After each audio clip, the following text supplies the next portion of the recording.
We're all trying to start a business. We've all been in business, but we want to know how we can be better, how can we grow, how can we add more value to our employees, to ourselves, to our families, and to everything around us. Well, this man has been able to do it, you guys. So I am honored if you guys want to put your hands together to welcome my dear friend, Dr. Aaron, to the stage. Too kind. Thank you. Thank you, Nick and Ali. As soon as they asked if I'd be willing to come down and present at this event, of course I jumped on it because San Diego is the center of the universe for everyone that lives here. And there's never been a more exciting time to be alive than right now. I mean, the stuff that's happening is amazing. It's amazing. You know, it's interesting because I've done many events, as some of my team here will tell you. 2 years ago was on 55 flights in 1 year, which is a pretty heavy load doing events. And I've been to a lot of networking events, and I've done a lot of high-level masterminds. And you know what the difference between a networking event and a mastermind is? You're at a networking event, and you poll the crowd, who's here to sell something? Everybody raises their hand. Then you say, who's here to buy something? And all the hands go down. Talk about misalignment, right? So it's nice to be at a true mastermind where people are providing value first, which is what it's all about. So thank you both for having me. Quick poll. How many people here are business owners or entrepreneurs? Raise your hand. Awesome. About 90%. The other 10%, sales, management. Good. I know you're a salesman. Awesome.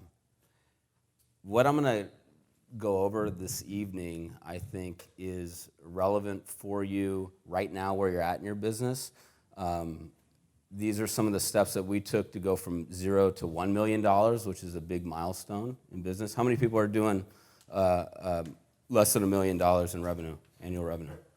Anybody between 1 and 10? A couple? Anybody over 10? Good, okay. Awesome. Well, it doesn't matter where you're at, because what we're going to talk about tonight is going to bring it to the next level, I promise you. And when you hear my story, you'll understand why I can make that promise. And my goal, if we were to fast forward a year, 5 years, or 10 years from tonight, that tonight is actually an inflection point. You don't know it yet, because I just got up here, but something brought everybody here together, and it's gonna change your trajectory. Okay, it's gonna change your trajectory. I want to get into the meat and potatoes. I got a lot of, I think, tangible stuff. So if you've got, your iPhone out or a notepad, feel free to take notes. Very informal, so feel free to fire any questions. Make sure we save a few minutes for questions at the end as well. Before I get into it, I just want to give you about 2 minutes of my history so you can kind of get a feeling of where I'm coming from. I'm 43 years old. I was born in Sacramento, California. At home for me was actually a trailer park. I was born in a trailer park. I don't consider myself trailer trash, and part of that was because of my upbringing. My father was a roofer. He roofed homes for $7 an hour in 110-degree Sacramento heat. He never once took any government subsidies, no welfare, no housing subsidies, no food stamps, nothing. And he always taught us, I'm one of 7 kids, I'm the oldest of 7, that if you work hard and put your mind to something, that you can continue to improve your position in life. And that's what he did, and he worked hard, and I grew up in a very strict household, but a very loving and supportive household. I was a little guy growing up, literally. I was just joking with Nick when I had to tell her my embarrassing thing. I found my license from when I turned 16. I got my driver's license on my 16th birthday, and it said 5'3", 101 pounds. I'll never forget, I actually had to have a literal booster chair to be able to see over the steering wheel to pass my driver's test.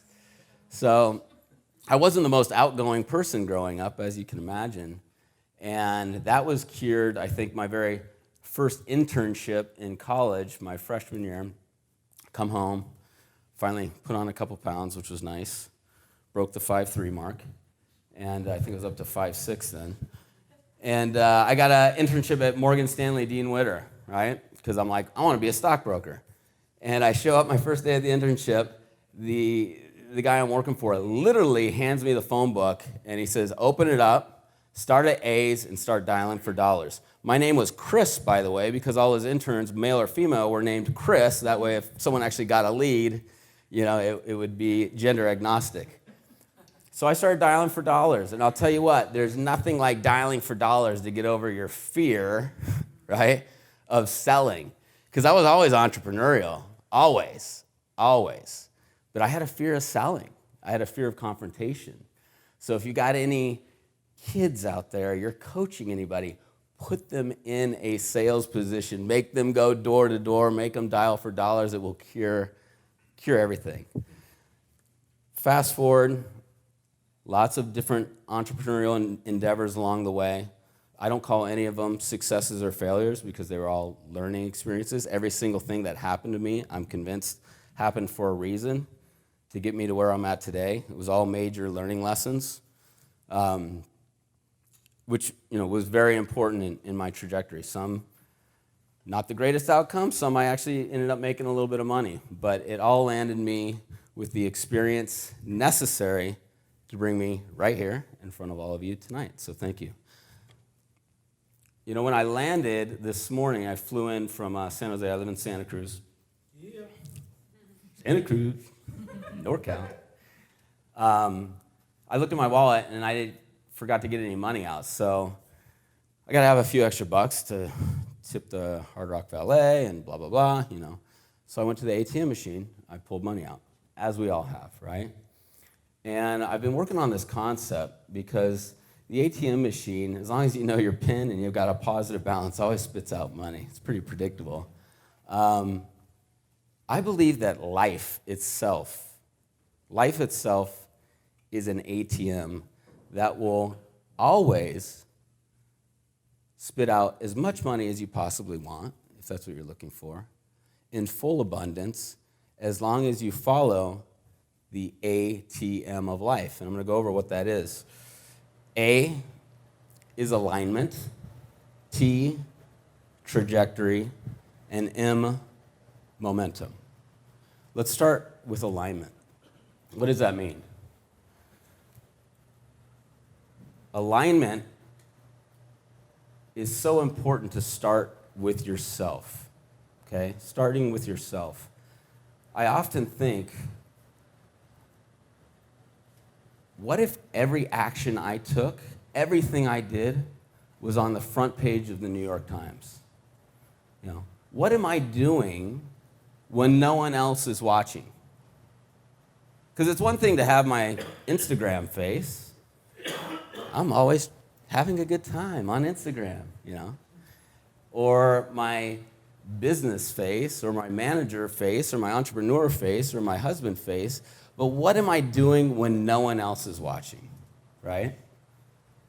And I believe that if you're experiencing stress in your life, it's because you are in misalignment, okay?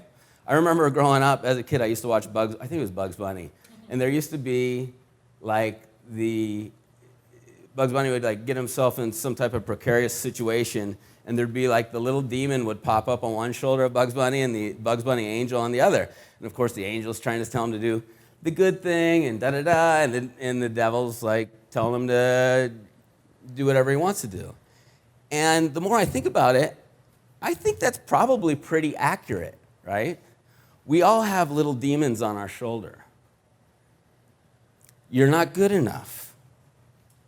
You're not smart enough. You really don't deserve to be here. Or maybe we have the demon of alcoholism in our family, or drug abuse, or porn addiction, or whatever it is, right?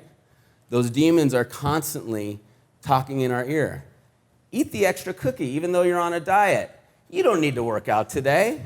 You worked out yesterday. Constantly. We're constantly being bombarded. And the more we give in, the greater the gap between our personal alignment and our decisions. And it creates tension. It creates stress in our life, right? So for a long time, I had really worked hard to go, I'm just going to ignore my vices. I mean, my family, fortunately, neither of my parents have issues with alcohol, and they don't really even drink that much. But my entire father's side, my uncle, my aunt, my grandfather, abusive alcoholics, abusive. My mother's side, her mom and all her sisters, alcoholics, right? My brother is an addictive gambler. He's been in and out of jail multiple times. My sister is a Greek Orthodox nun. I mean, my family is very extreme. Like, we go all in on things, right? And part of it is I have this genetic propensity towards going all in, or addictions. So for a long time, I just tried to control that and go, I'm not gonna, pay attention to it. But they always come back. They always come back. That little demon on your shoulder continues to whisper and whisper and whisper, right? So one tactic that I think can be a great takeaway for all of you, that when that demon starts to talk on your shoulder and tempt you to, eat the ice cream or skip the workout or tell you you're not good enough, it's not a matter of making it go away, because I think a lot of that is just product of, birth through 7 years old. When we were in download mode, we weren't even making conscious decisions then. We were just downloading information. So when your mom says money doesn't grow on trees, she's not trying to be abusive by saying that. She's trying to get you to stop wasting money, but that implants in your head, in your nervous system, right? Money doesn't grow on trees affected me very personally. A lot of people don't know, in 2007, who remembers 2007? All my friends from high school, all of them, at least in my mind, even some that were making $15 an hour, were millionaires on paper. Why? Who was around in 2007? Real estate, right? They were all, you didn't have to have any even stated income. You just buy houses. No one can lose. You can't lose. So here I am, 2007. I'm getting left behind, and the train has left the station. All my friends are rich. I'm still grinding it out. Of course, I got to get in the real estate game. Perfect time. So I get over-leveraged. I buy 3 properties, 2 of which I never even saw. I still have never seen. And then what happened in 2007 and 8? The real estate crash. And I had months, many months, where I was going negative over $20,000 a month. And it took me about 4 months of this, negative 20, and I was out. I had no money left. I went through all my savings, everything, and I was bankrupt. Bankrupt. Literally bankrupt. Talk about the most embarrassing, demoralizing, pathetic state that I was in. Here I am, 33 years old. I've got 9 years of post-high school education. I've got 2 undergrad degrees. I mean, I've got this successful, booming practice, and I'm bankrupt. Are you kidding me? What kind of failure am I? What kind of idiot am I to be so stupid with money? So stupid with money. But fast forward 10 more years to today, and now I'm fortunate enough, along with my incredible team, to be at the helm of a $100 million company. Bizarre. We grossly overestimate what we can achieve in the short term, and we underestimate what we can achieve in the long term. Okay? We overestimate what we can achieve in the short term, and we underestimate what we can achieve in the long term. And putting together the ATM philosophy, I think, is what's really turned things around for me in my life. So coming back to personal alignment and dealing with the demon on the shoulder, what I notice is when that demon starts talking in my ear, money doesn't grow on trees, I take a nice deep breath, and the first thing I do is I go outside. And I think being outside in nature is a big part of this. It's a great exercise. So go outside, focus on deep breaths, and be hyper present. Most of us are not present most of the time. I used to be plagued by this, especially when we first started this company. I'd be at home thinking about work. I'd be at work thinking about how screwed up my life is at home and how my wife hates me. She's ready to divorce me. I missed my daughter's birthday because of a business trip that I thought was more important. It was tough. But go outside, take a deep breath, and be hyper present. Because what I've noticed is that when you're hyper present in nature, you start to become very appreciative. You're like, wow, San Diego is fucking amazing. It's sunny, it's gorgeous, the ocean, the trees, like everything about this place is amazing. And when you go into deep appreciation for anything, you cannot have anxiety or depression or fear. It can't coexist. They don't coexist. All of those things are symptoms of us either dwelling on things that happened in the past that we can't do anything about, or fear about the future, which is yet to come. So be hyper present. Be hyper present. The second part that I've found to be helpful, if you're finding difficulty with personal alignment, or you find that that little demon on the shoulder is winning the argument more than the angel is, I actually learned from studying religion, which is kind of an interesting thing. I'm not really, that religious of a guy, but I've tried to study a lot of different world religions. And there's one commonality in world religions that if you've looked at it, you'll see, and the commonality is actually fasting. I go, that's an interesting commonality to have amongst pretty much all world religions, that they all fast. And I look at like all religious people, well, they're not all fat, so why are they fasting? They're not fasting for weight loss, but they're actually fasting because I started looking into this. I have converted in adulthood to Greek Orthodoxy. It's almost like old school Eastern Christianity meets Buddhism, right? And in the Eastern Orthodox Church, when you leave the church, there is a big icon, a big colorful icon of the Last Judgment.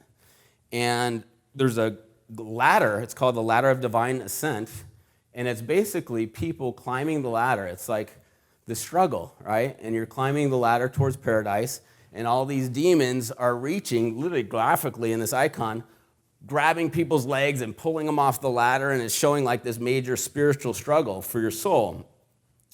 It's very interesting. The only named demon in this icon is the demon of gluttony. It's got like this big stomach and like this scary hand coming out of the stomach.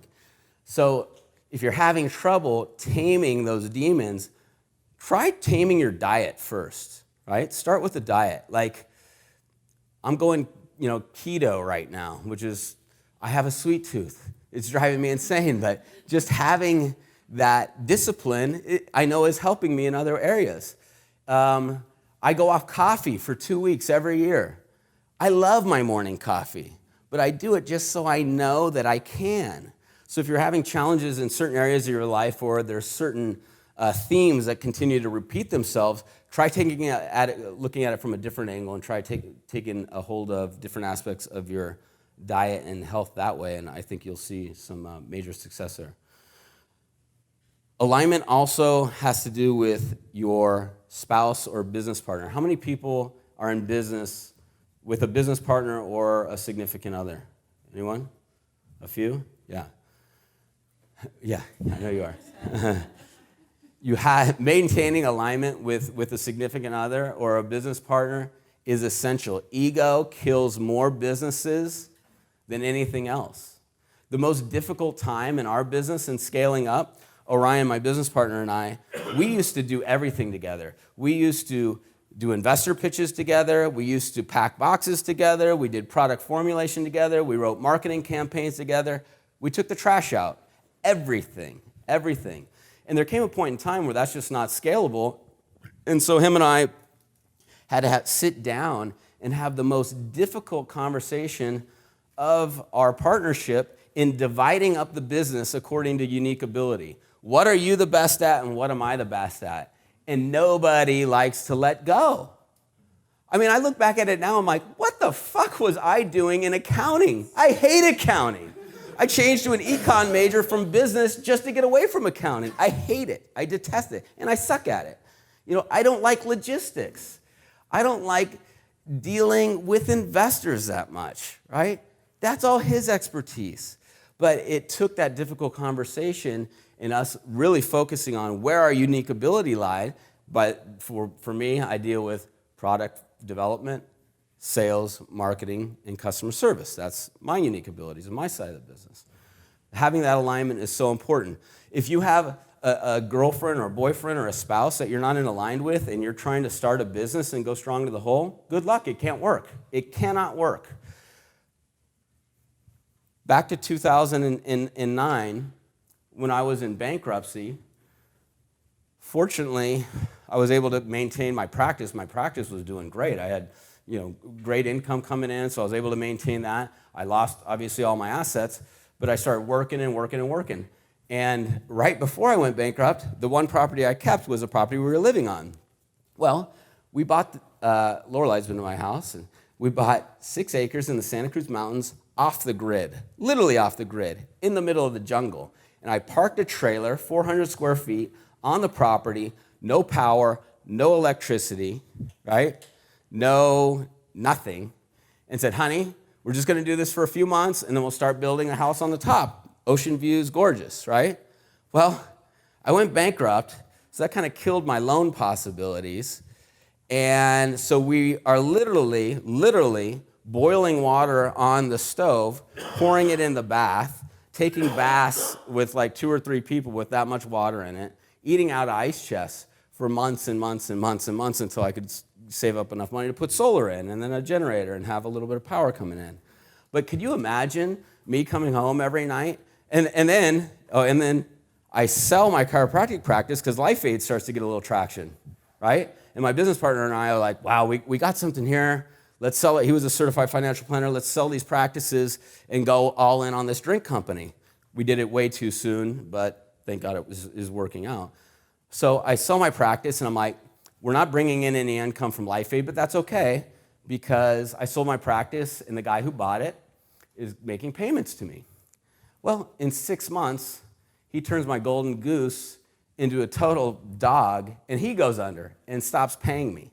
So now I've got 0 income. I'm living in a 400 square foot trailer. I have 2 kids, by the way, 2 kids, 400 square feet, 1 bedroom, and I got no money. And so a few months go by and I'm burned through all my savings again. Then LifeAid's finally doing well enough, I get $1,000 a month. I mean, we all live in California. Santa Cruz is not cheap. $1,000 a month. Then up to $3,000 a month, right? Could you imagine if I came home every night and my wife was bitching at me like, what the fuck, you piece of shit, you idiot? You got us in this situation. You told me you'd build me my house by now. Like, you sold your practice making all that money, and now you're doing this hoop dream of a startup in the drink beverage? You don't know anything about drinks. If I was getting that bombardment, there's no way I could have made any move. I would have been paralyzed. I'd have been, But it was that support, that alignment that I had with her that we're after something, bigger, and we're going to make this happen. We're going to make it work. We'll make the sacrifices. By the way, if you ever find yourself totally broke, tuna and mac and cheese mixed together. $1.50 a meal. I swear, it's actually not that bad, right? The third part of alignment has to do with your team. I've got a couple people from my team here tonight. Henry Ford has a quote, when everyone is moving forward together, success will take care of itself. When everyone is moving forward together, success will take care of itself. That is an alignment game, okay? So for our team, as they will tell you, we are very focused on creating a vision for the company, and not just pie in the sky stuff like, oh, we want to be, the next billion-dollar beverage brand. How great would that be to get all these people off all these junk drinks and sugar and caffeine and all this garbage energy drinks that are on the market and get them onto our products, and we'll be a billion-dollar brand as a result of it. Well, that's great, but without tangible action steps, nothing's ever going to happen, right? So how do we reverse engineer that dream? And what we do is everybody on our team has objectives and key results, OKRs, right? OKRs. And each of those OKRs is built around what we are trying to achieve on a quarterly basis. I think it's important to kind of chunk your business down into 3-month chunks. Because if you go too far out, it's not tangible, right? So chunk it down. Like, here's our 5-year goal. What do we need to get done in 12 months to get us on the right trajectory to a 5-year goal? And in that 12 months, what do we need to get done in Q1? So everybody on our team has OKRs that are in alignment with what their business unit and what the entire company needs to achieve in the first quarter, okay? That brings us all together. We're all completely aligned on exactly what they're accountable for, what they're responsible for. And by the way, there is no work life and personal life. It's just life, right? So one of those OKRs is always a quote-unquote personal OKR. What's your personal OKR this quarter? To work with David on the in-house training that we have. Do some more training. What about you? To run 3 races. Run 3 races? Good. I mean, the people play guitar, quit smoking, whatever it is. It's your OKR. But keeping in alignment, realizing that people are holistic, right? And making sure that the entire ship is moving in the right direction.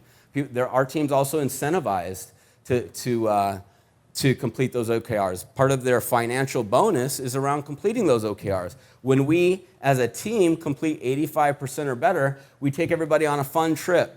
We just did a ropes course up in Santa Cruz, scary as hell. I'm scared of heights. I'm up there what did I sign up for? Anyway, that was fun. We've done sailboat rides and wine tasting and this and that and all kinds of fun experiences together that helps the bonding and the team building. But great to continue to have alignment and accountability with the team. Moving on to the T, trajectory.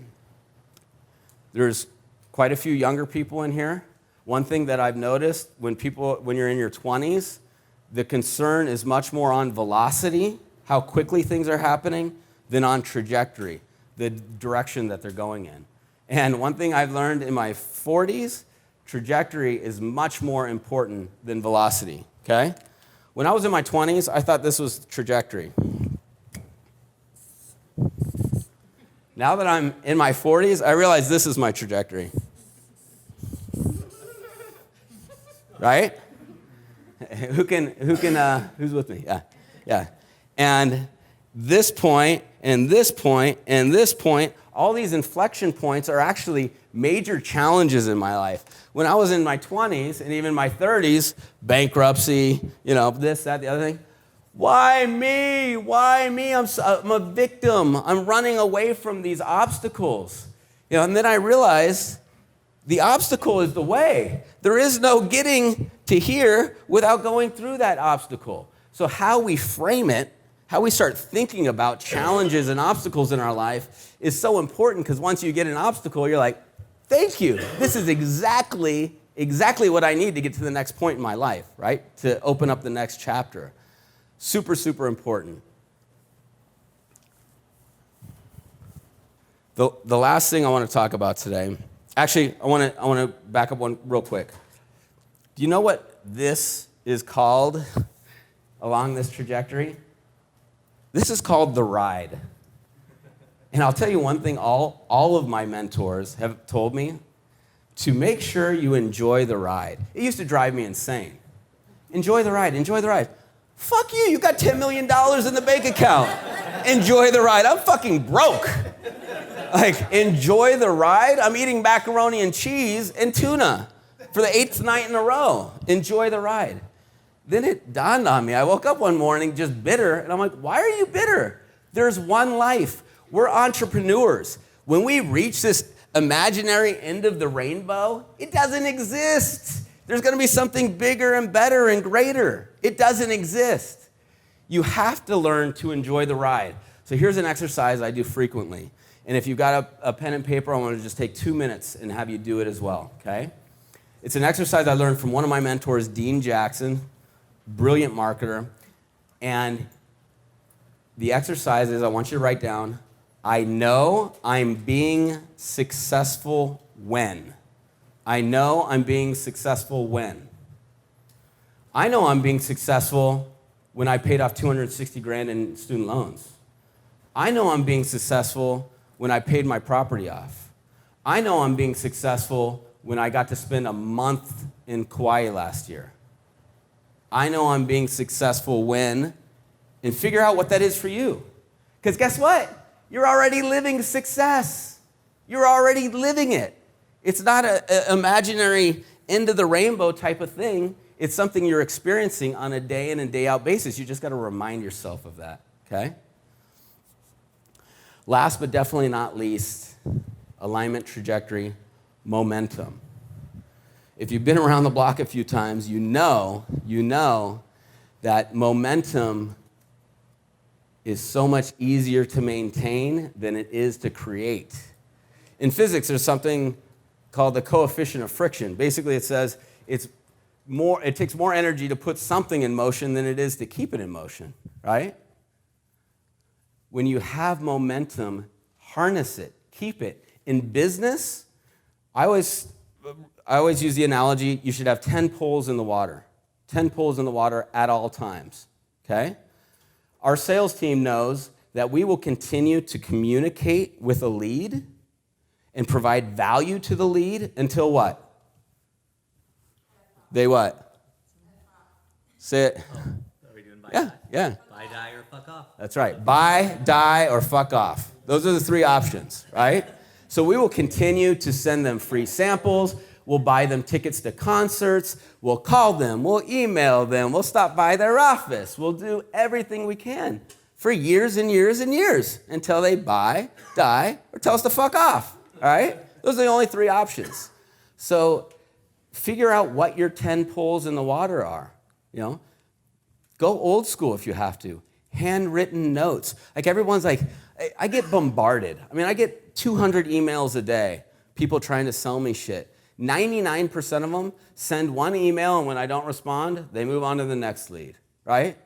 People that get my business sometimes solicit me for years. And it's not just always buy. It's like, hey, congrats on your Inc. 500. I saw this article I thought would be interested to you. A nice little gift shows up at my office. Whatever it is, they continue to nurture that relationship because they know that the sales cycle can be very long. So what in your business has created momentum? When you're seeing success in your business, what got you there? And it's almost so counterintuitive, but as soon as we get to things are rolling, then we stop doing all the little things that got us there. So make sure you're continuing that momentum. For me personally, now that I'm not fully in the weeds of the business anymore, it is masterminding. It's working with other entrepreneurs that have been there and done that. It's looking at unrelated industries and seeing what is successful in those industries and how can I apply it to my own life and how can I apply it to my own business, right?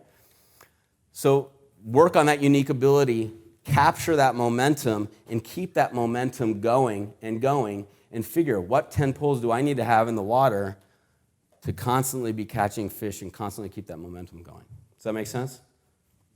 Cool. I'm going to wrap things up, and then I think we have a few minutes left for questions, hopefully. Yeah. Yep. We vastly overestimate what we can do in the short term, and we underestimate what we can do in the long term. Spend a few minutes this week, write out A, alignment, T, trajectory, M, momentum, and do a self-assessment of yourself and your business. Are you working in alignment with yourself and everybody around you? If not, you might need to fire somebody. You might have a parent, a friend from high school that's toxic, that is acting like the demon and not the angel on your shoulder. You might need to fire him. You might need to fire him. Do it. Make the hard step. They're weighing you down, right? We're in different stages of our evolution, so sometimes we got to move on from toxic relationships. Look at the trajectory of your life. If you're not happy with the current trajectory, make a change. The beginning of the rest of all of our lives is happening in real time, right now. Right now. Right now. The rest of our life. It's a blank slate. We're not married to the shit that happened in the past. We're not married to the stories we're telling ourselves about the past. Create something new. It's all about decisions. We have the power. It's all about decisions. Make those decisions to change your trajectory, right? And then once you start to feel that momentum, harness it, appreciate it, respect it. Because when you give it the momentum, that kind of attention, it starts to roll, and it starts to build on itself. Then all of a sudden, all the work you've done on pushing the stone up the hill, all of a sudden starts to roll downhill, and things start to get a little easier. Thank you.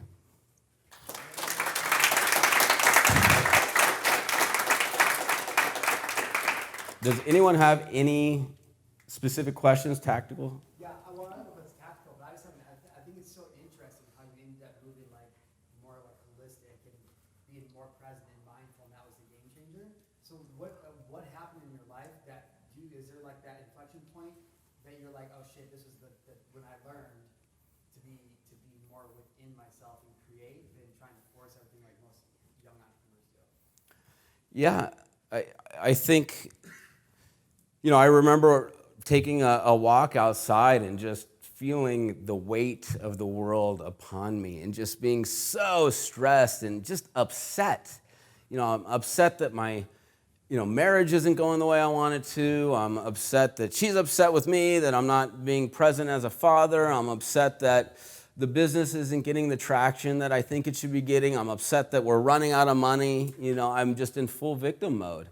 And I went outside and I, started to get angry and emotional, and then just took a deep breath. And we are so fortunate. We live right next to the beach, Natural Bridges Beach in Santa Cruz. Our office is right next to the beach. There's a little trail that goes by this duck pond. And just going on that walk, I'm like, life is beautiful. Like, I'm telling myself a story right now, and it's bullshit, I can choose to change my attitude.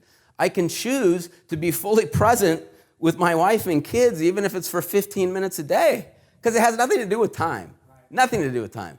It has everything to do with intent and presence. And as soon as I started putting intention behind my actions, I think that's when things started to change. Well, thanks, man. What did you find the beauty of margin in the midst of all that? Margin as in... Personal margin, man. Personal margin. You and your family. Where did that, like when you decided I'm going to make time? Yeah. Well, pretty much when I was at a breaking point. I tend to not learn the easy way. I think I'm a little bit better at picking up signs now, but I usually wait till I got the talk. Yeah. And the talk was not a good talk. Yeah. The talk was, this isn't what I signed up for, and I'm out. So I was like, shit, that's not what I want. How is her perception of my intention so different than my actual intention, right? And it was just because I wasn't there. I wasn't mentally there. And so it was kind of an extreme situation. It was like, fuck, I better do something. Yeah. What does the first hour or two of your day look like? And if it's not consistent, what's like the ideal when you feel like you're really on track? Great question, and I meant to cover this, so thank you for reminding me. Coming back to the T, trajectory, setting your daily trajectory. There's been two things that have been game changers for me. Morning routine, and I'll answer you very specifically, and writing shit down. I bring notebook with me everywhere. Our entrepreneurial minds are so ADD, we're getting great ideas all the time. Write everything down. Trust me, you will not remember it, 2-3 days, a week from now. What you'll remember is you had a great idea that you don't remember, right? So write everything down. But morning routine, setting the daily trajectory is key. I do the exact same thing every morning. I wake up at 6:15. I go and fill out the 5-minute journal. If you don't have one, get one. It's an intention journal. 3 things that will help make today great. You write them down, right? 3 things that I'm grateful for. Gratitude, right? 1 self-affirmation. I am a person of high integrity. I am a great salesman. I am whatever it is, whatever you feel like writing down that day. 5-minute journal. From there, I hop in the shower. At the end of my shower, I'll do 1 round of Wim Hof breathing. Wim Hof breathing. The Iceman. If you don't know what that is, look it up on YouTube. Wim Hof, it's a dude. Hyperoxygenate my bloodstream, and then I shut the hot water off, and I cold plunge for about a minute. It's better than any coffee you could ever drink. It's euphoric, right? I get out from the shower. I do a keto breakfast. We have chickens, so I'll make the kids eggs, and I do eggs with keto coffee. I'll do MCT oil in my coffee with some full-fat organic cream. I take my son into school, and while we're in the car, we do a short morning prayer together. I drop him off, and we always drop off the exact same way. He repeats it. We say it in unison. Today is a fabulous day filled with opportunity and potential.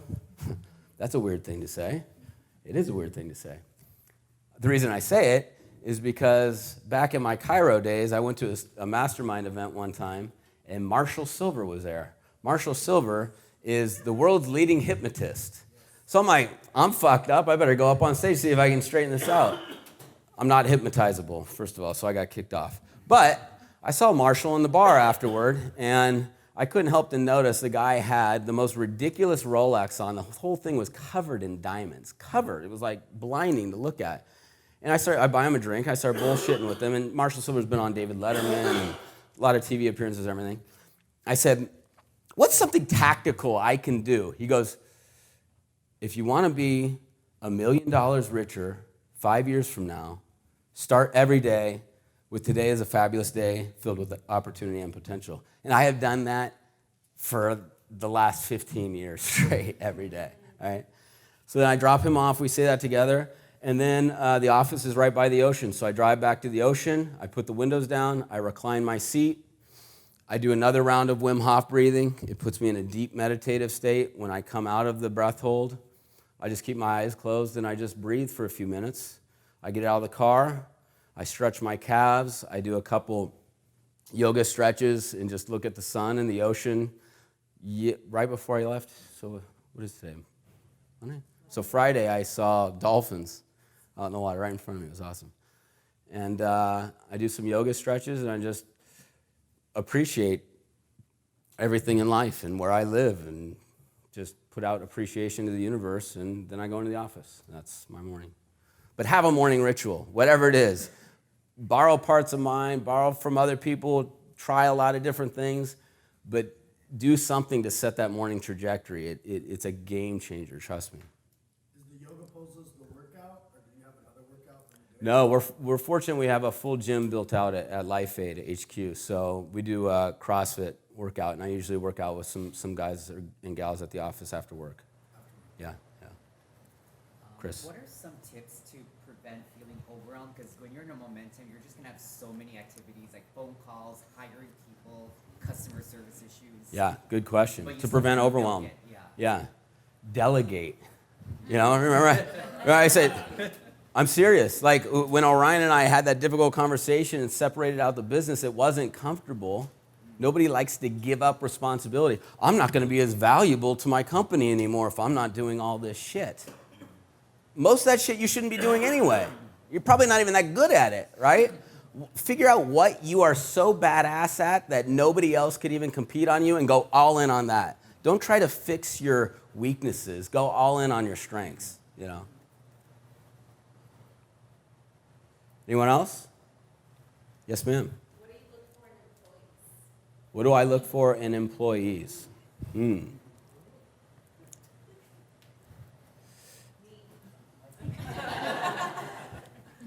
I've got a few model employees here.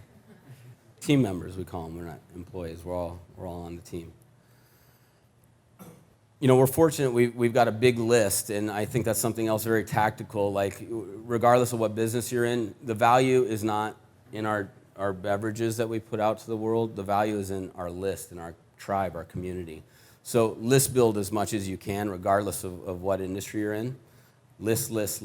Try to, emails, snail mail. Social's fine too, but social could go away. Accounts get locked. When you have a list of people who know, like, and trust you, then when you have a job opening, you can put it out to that list, and you're already attracting the people that are already part of your tribe. So that's kind of step one, that they have an authentic alignment with our brand and what we're trying to do, getting people off of all the shit that is out there, 40, 70 grams of sugar, are you kidding me? And onto something much cleaner and healthful. So looking for that type of alignment. The biggest thing I'm looking for is integrity. And I know that's kind of cliche, and it's like, integrity, what's that even mean? I'm looking for people that will treat me how they want to be treated, and I'm going to treat them how I want to be treated, and it's just like this mutually respectful. We've gotten so litigious in society now. Like, it's gotten so PC and so litigious. It's like you can't even have friendships anymore. But I would say we're friends. We've all hung out together, right? We've had a lot of good times together, And so making sure that we're attracting who we're going to attract and being okay with repelling who we're supposed to repel as well. Remember I said, go fire a friend or a relative? Yeah, sometimes you got to let people out. Like, be okay with the law of attraction. Bring certain people into the tribe, and other people just aren't meant to be in, and that's okay. So looking for people that are the right cultural fit is, really the biggest thing for me, because any skill set we can teach. Any skill set you can teach. So I actually have a question. So I'm not a business owner yet. I'm projecting, or you would say my trajectory is, say, within the next 10 years, I'm trying to set up a business. And it's not something that's very, like a product. Yep. It's not like something that's in your hand. It's more like a cybersecurity business. And I'm thinking between now to then, what is a good starting point? What should I be doing? Well, Saving every dollar right now, change my lifestyle, become a hermit, or what would you suggest? I would be providing as much value as you can between now and 10 years to people that are going to need cybersecurity, right? So when the need arises or the contract's up, you're the first person they think of. Now, at a higher level, there's a lot of people offering cybersecurity services out there, some very established, probably much bigger and more well-financed than you are, or you could be, right? So from a skill set perspective, I think as an entrepreneur, one thing I've noticed, who are the greatest entrepreneurs of our time right now? Elon Musk, Bezos, Steve Jobs. Why are these guys so incredible entrepreneurs? They took being brilliant engineers and combined it with something engineers traditionally suck at, brilliant visionaries and salesperson people, right? And they've combined these skill sets. So I think instead of trying to go all in and be the best at something, which is really difficult to do, look at the Pareto principle and go 80% of the way there and be 80% better than everybody else, but do it in a few unrelated categories that somehow you can figure out how to blend together, right? Engineering and sales. For me, chiropractic and beverage, what does that have to do with each other? I can't tell you how much chiropractic has helped me and where I'm at. I ran a referral practice, 32 patients every month, new patients every month, all by referral. Well, to get people to become those kind of raving fans, you think that skill set doesn't translate over, right? So look at how you can attack it from very out-of-the-box thinking and not just put your cybersecurity blinders on, but what other skill sets could you combine that makes your offering so unique that people want to do business with you and are attracted to what you've got to offer? Anyone else? So when you're at rock bottom, obviously fear really sets in at that point. It's Yeah. a very commonplace for young entrepreneurs just getting started. They're not even at that bottom, but then that fear is the same no matter who, right? were some of the techniques that you used? What were some of the steps that you took yourself through to kind of rebound? I mean, that's a deep place to be, bankrupt. Yeah. And trying to start a business and provide for a family. Yeah. Gosh, I mean, I think the first step is like, you need to get over feeling sorry for yourself as quickly as humanly possible, right? Like, nobody's coming to your pity party. And in fact, pity parties are like kryptonite to success, right? Nobody wants to hang out with you when the sky is falling and you're bitching and moaning and, you know, blah, blah, blah, blah, blah. So you got to change your attitude immediately. And I think the quicker you realize that and you man up and say, I'm the one that got me in this situation, you know? I could blame it on AIG. I could blame it on the big banks and all these evil corporate executives. No. I was trying to ride the easy money train, you know? So taking full responsibility and being accountable for that, and then, you know, is step one, and just not allowing myself, you know, kind of going back to that multiple things, starting that morning ritual, appreciation, mindset, getting my mind right. When I started to get depressed again, you know, take a little walk outside, you know, breathe, appreciate, be present. So these little tactics are powerful to help get you out of the funk, but you got to get out of the funk as quickly as possible. And those are some things that worked really well for me. Anyone else? All right, thank you all for coming out.